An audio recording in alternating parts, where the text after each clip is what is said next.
You have prayed over this body more times than you could ever count, and still, this morning, the ache is right where you left it. You are standing at the kitchen counter again, and the little row of bottles is lined up exactly where it was this time last year. That is the particular kind of tiredness nobody talks about, the tiredness of a sickness that simply will not leave. It is not the sharp fear of the first diagnosis. It is the slow, grinding weariness of a thing that has outlasted your best prayers, your longest fasts, and every promise you were sure God had made you. And somewhere in that weariness, a quiet thought has moved in and made itself at home. If he were going to heal me, he would have done it by now. Before we go one step further, I want you to do something small and brave. If that sentence has ever crossed your mind, type these words in the comments where you can see them in your own hand. Lord, restore me to health. Not as a wish, but as a claim. Put your faith on record, right now, before you hear another word, because what I am about to show you was written for the exact person standing where you are standing. Here is the lie, and I need you to see it clearly, because it has done more damage than the sickness ever could. The lie says that because your body has not changed, God has not spoken. It says that silence is the same thing as no, that a delay is the same thing as a denial, and that a promise you cannot yet see must be a promise God never made. That is not faith talking. That is exhaustion talking, and exhaustion is a liar. Because the truth of God's word is almost the exact opposite. Again and again in Scripture, God writes the promise down long before there is a single shred of evidence that it will ever come true.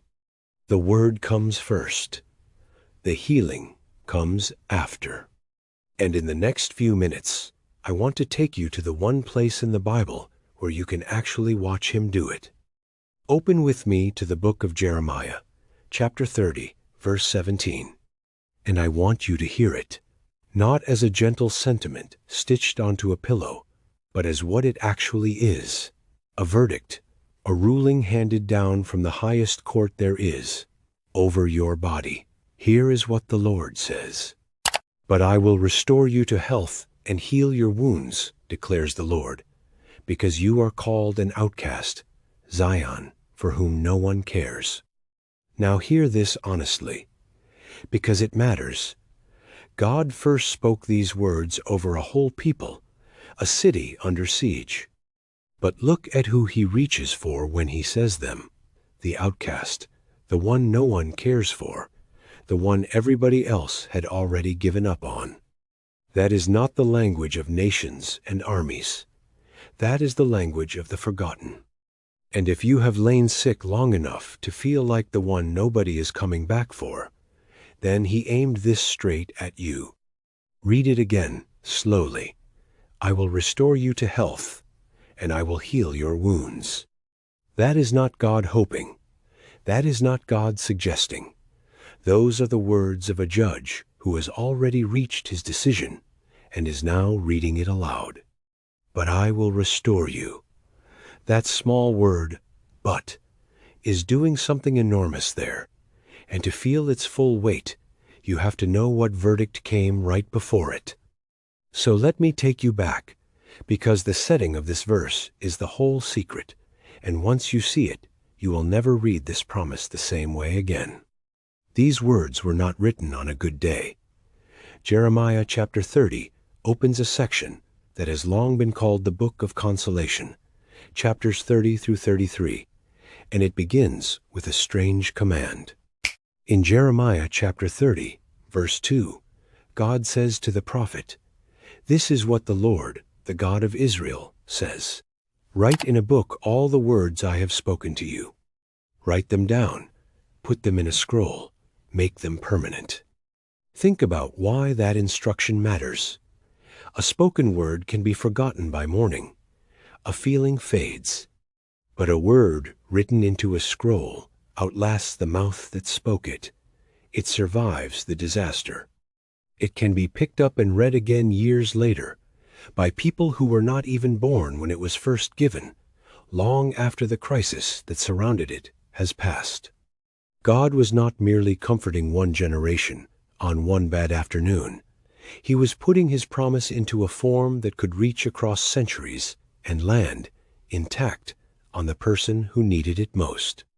He was writing it, in a very real sense, for you. Now here is what you have to understand about the moment God said that, because it changes everything. Jeremiah was not preaching this to a happy, comfortable nation on one of its better days.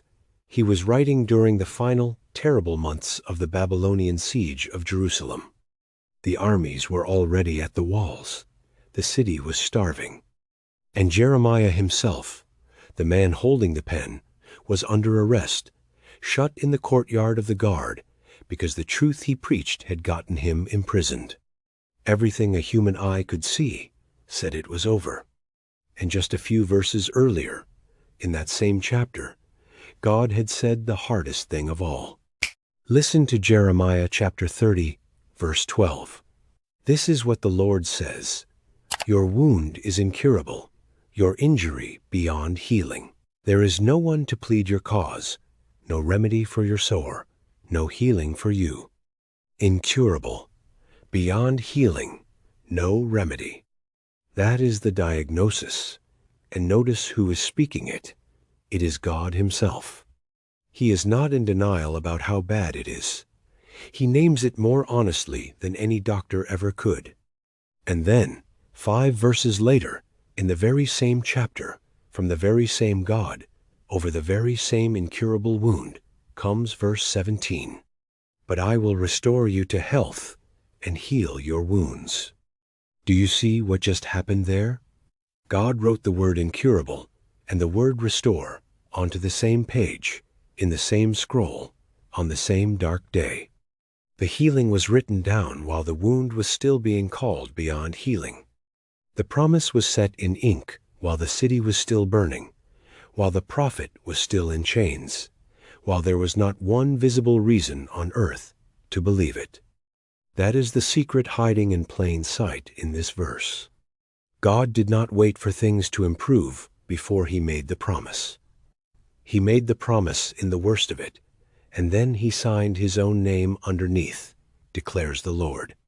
Which means the healing God speaks over your body has never once depended on your body agreeing to it first. And if that just landed on you, if you just felt the floor of your faith shift a little, then put it into words. Comment this, right out in the open where heaven and everyone else can read it. You will restore me to health and heal my wounds. Say it in that future tense on purpose, the very way God said it, because the promise was written before the change was ever visible, and you are allowed to speak it before you see it too. This is simply how God works, and once you catch it here, you start seeing it everywhere. Think about that word, declares. It is the language of a signature, the seal pressed into the wax, the mark that turns a spoken sentiment into a binding decree. A decree does not wait on the mood of the room it is read in. It is settled the moment it leaves the mouth of the one with the authority to speak it. And this is no nervous official who might be overruled. This is the Lord, the God of Israel, the one who spoke galaxies into being and holds your next breath in his hand. When he speaks over a body, that word carries the full authority of the throne it came from. And he had already done this same thing for these very people 1 chapter earlier.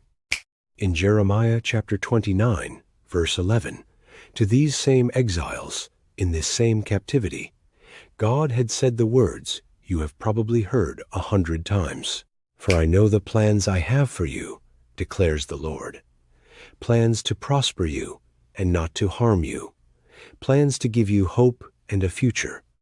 Notice when he said it, he announced the good plans while the people were still in chains, still far from home, still surrounded by everything that told them their story was finished. The plan was spoken over them before a single circumstance had moved.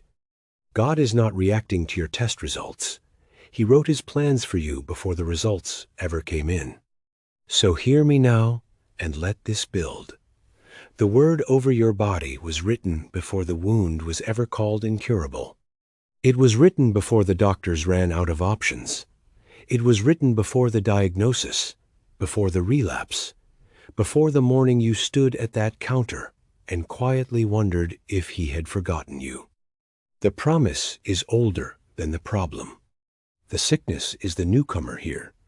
The sickness is the intruder that showed up late to a body God had already spoken over. And a verdict signed by the judge of all the earth does not expire because it is taking time to be carried out. It does not weaken because you grew tired of waiting. It stands. I will restore you to health. It stands, and I will heal your wounds. It stands, because the God who wrote it does not change, and he has never once written a word he did not intend to perform. So let us pray. And as we do, I want you to lay a hand somewhere on yourself, wherever the trouble is, and let us carry this verdict through your body, from the crown of your head to the soles of your feet. Father, we come to you now in the name of Jesus, and we bring this body before you, the way it truly is, tired and worn and waiting. You said you would restore us to health and heal our wounds, and we take you at your written word. So we begin at the top of the head. Lord, touch the mind, the thoughts, every fear that has moved in and made itself at home there, and bring clarity and peace where there has been dread. Come down to the eyes, the ears, the throat, and restore what has grown weak. We speak to the heart and the lungs, to every beat and every breath, and we call them back into the rhythm of life you designed. Move through the chest, the shoulders, the spine that carries the whole frame. Lord, lay your hand on the stomach, on the organs no eye can see, on the deep and hidden places where the sickness has settled in, and drive it out. Run your healing down the arms to the very fingertips, and down through the legs, the knees, the ankles, to the soles of the feet. From the top of the head to the bottom of the feet, we declare over this body the verdict already written. You will restore us to health, and you will heal our wounds. Not because we have earned it, but because you have said it, and you cannot lie. We receive it now, in the mighty name of Jesus. Amen. So go gently now. You do not have to carry this the way you carried it when you first pressed play. The promise over you was written a long time before you ever felt this, and it is still standing, still signed, still true, whether your eyes have caught up to it yet or not. Keep that one line close to you through the day. I will restore you to health and heal your wounds. Let it be the last thing you whisper before you sleep, and the first thing you reach for when you wake. And when the healing comes, and it is on its way, come back to this thread and tell us, so the next tired person who scrolls by can believe it too. Leave them one word. Comment, Amen, it is written over me. May the Lord who wrote your healing in the dark bring it fully into the light. May he keep every word of the verdict he signed over your life, and may you walk from here in the quiet, unhurried confidence of someone whose God has already spoken. Peace to you. Amen.